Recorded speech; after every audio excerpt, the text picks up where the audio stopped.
Hello guys, welcome back to my YouTube channel Oceanic knowledge.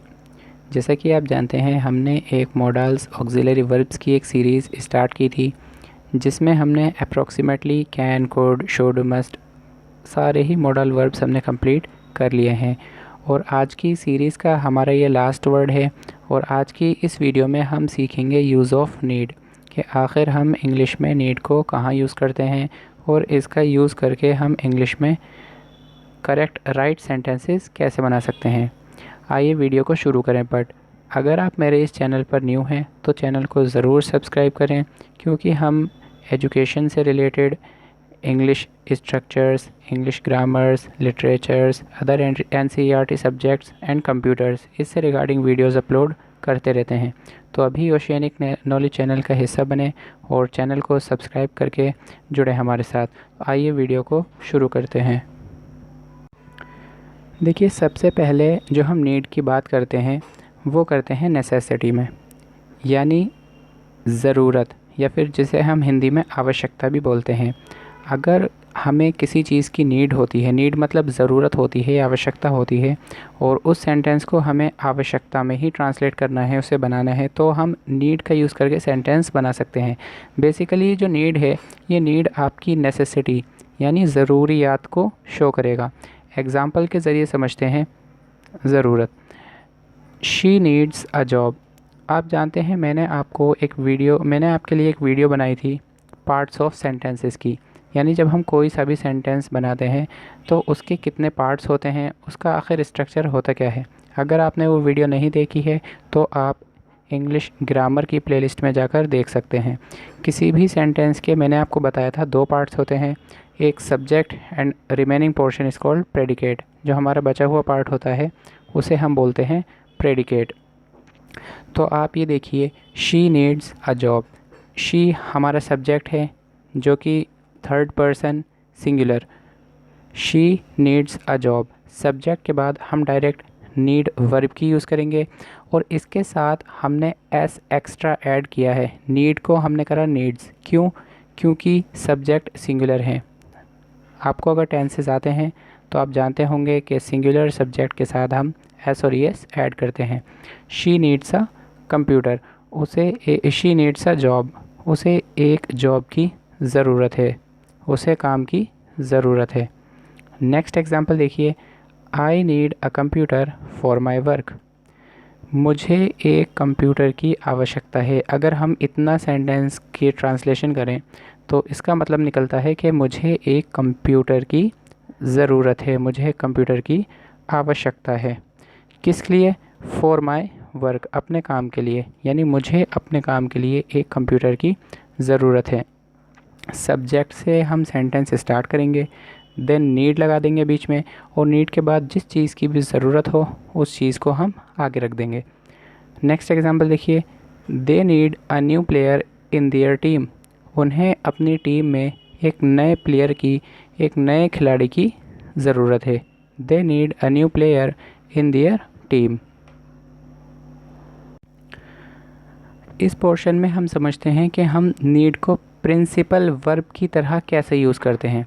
Principal verb, अगर मैं बहुत ही ज़्यादा आसान भाषा में समझाऊं तो पहले हमने सब्जेक्ट लिखा था, उसके बाद नीड लिखा था, उसके बाद जिस भी चीज़ की ज़रूरत थी उसको हमने यहाँ मेंशन कर दिया था। लेकिन इस सब्जेक्ट में आप देखिए 2 वर्ब्स आपको देखने को मिलेंगी। एक नीड, नीड अपने आप में एक वर्ब है, एंड देन लर्न। और इन दोनों वर्ब्स के बीच में हमने प्रेपोजिशन ऐड की है to. You need to learn English, आपको अंग्रेज़ी सीखने की ज़रूरत है, यानी 2 वर्ब, एक सीखना एक ज़रूरत। तो हम पहले नीड रखेंगे, नीड के बाद प्रेपोजिशन टू लगाएंगे और टू के बाद another verb. You need to learn English, आपको अंग्रेज़ी सीखने की ज़रूरत है। नेक्स्ट एग्जांपल देखिए, he needs to exercise every day, उसे रोज़ एक्सरसाइज, रोज़ व्यायाम करने की आवश्यकता है। He needs to exercise every day. Next example देखिए, she doesn't need to waste her time, उसे अपना समय बर्बाद करने की ज़रूरत नहीं है। डज़ नॉट, डज़ नॉट की हमने कॉन्ट्रैक्शन फॉर्म लिखी है और इसे हम डज़ नॉट को जब कॉन्ट्रैक्ट करते हैं तो इसे बनाते हैं doesn't. She doesn't need to waste her time, उसे अपने समय बर्बाद करने की ज़रूरत नहीं है। हमारा नेक्स्ट एग्जाम्पल है I don't need to go there, मुझे वहाँ जाने की ज़रूरत नहीं है। I don't need to go there. You don't need to stay here, आपको यहाँ ठहरने की ज़रूरत नहीं है। You don't need to stay here. ये थी हमारी प्रेजेंट की बात, यानी अगर हम प्रेजेंट के सेंटेंसेस की बात करेंगे तो हम नीड को इस तरह यूज़ करेंगे। लेकिन अगर हमें पास्ट की बात करनी हो तो मैं आपको पास्ट के भी एक दो एग्जांपल शो करा देता हूँ। नीडेड, पास्ट में हम इसे बोलते हैं नीडेड। वीक, यानी ये नीड जो है ये वीक वर्ब है। वीक इन पास्ट फॉर्म, यानी नीड को हम पास्ट फॉर्म में कैसे यूज़ करते हैं। You needed a new pain in your examination, आपको अपने एग्ज़ामिनेशन में एक नए पेन की ज़रूरत थी। कुछ नहीं करना, सिर्फ नीड को आपको सिंपली नीडेड कर देना है। नीडेड। आप जानते हैं दो तरह की वर्ब्स होती हैं, एक होती है स्ट्रॉन्ग वर्ब, एक होती है वीक वर्ब। स्ट्रॉन्ग वर्ब उसे बोलते हैं जो तीनों फॉर्म्स में अपनी अपीयरेंस, अपने शक्ल तब्दील यानी चेंज कर लेती है। जैसे फॉर एग्ज़ाम्पल गो, गो को हम फर्स्ट फॉर्म में गो बोलते हैं, सेकंड में वेंट एंड थर्ड में गॉन। और वहीं हम नीड की बात करें तो नीड को हम फर्स्ट फॉर्म में नीड ही बोलते हैं, सेकंड में नीडेड एंड थर्ड में नीडेड। तो जो जिस वर्ब के आगे हम ईडी लगाकर उसे सेकंड या थर्ड फॉर्म पास्ट में और पास्ट पार्टिसिपल्स में बनाते हैं, उस सेंटेंस को हम वीक वर्ब्स बोलते हैं। और स्ट्रॉन्ग वर्ब जो तीनों सेंटेंस तीनों फॉर्म्स में अपनी शक्ल चेंज कर लेती हैं।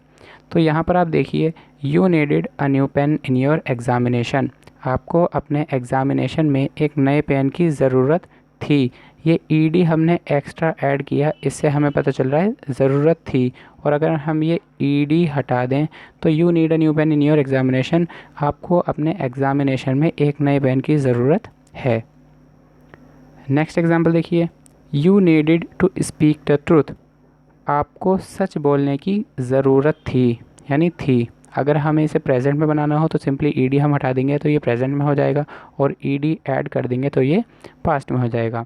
तो ये थी हमारी मॉडल ऑक्सिलरी वर्ब्स की आज की लास्ट वीडियो। आशा है कि आपको वीडियो ज़रूर पसंद आई होगी। चैनल को लाइक करें, शेयर करें, सब्सक्राइब करें। मिलते हैं नेक्स्ट वीडियो में। Till then take care and bye.